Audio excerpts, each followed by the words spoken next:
दोस्तों नमस्कार। एक टैक्स पेयर ने मुझसे प्रश्न पूछा, अनूप जी, क्योंकि असेसमेंट ईयर 2025-26 की आईटीआर फाइलिंग की प्रथम देय तिथि 16 सितंबर 2025 को समाप्त हो चुकी है और मैं अभी भी असेसमेंट ईयर 25-26 के लिए आईटीआर भरने चाहूँ, तो क्या मुझे अपडेटेड रिटर्न भरनी होगी या बिलेटेड रिटर्न भरनी होगी और इन दोनों में फर्क क्या होता है? ये क्वेश्चन निश्चित रूप से बहुत से करदाताओं के काम का है, तो इस दृष्टि से मैं इस शॉर्ट के थ्रू इस प्रश्न का उत्तर सभी के लाभ के लिए रखने की कोशिश करता हूँ। देखिए दोस्तों, अगर आप टाइमली अपनी रिटर्न नहीं भर पाए और मैं स्पेसिफिकली असेसमेंट ईयर 25-26 के लिए बात करूं, तो जब तक भारत सरकार डेट न बढ़ा दे, तब तक आप 31 दिसंबर 2025 तक भी असेसमेंट ईयर 25-26 के लिए अपनी बिलेटेड रिटर्न भर सकते हैं। बिलेटेड रिटर्न वो है जो कि नॉर्मल टाइम लिमिट समाप्त होने के बाद, परंतु 31 दिसंबर 2025 तक भरी जाए।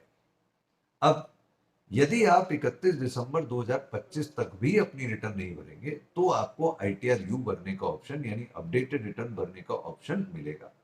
यानी किसी भी सूरत में 31 दिसंबर 2025 से पहले आईटीआर यू फाइल नहीं होगी। अब दोनों में से कौन सी बेनिफिशियल है?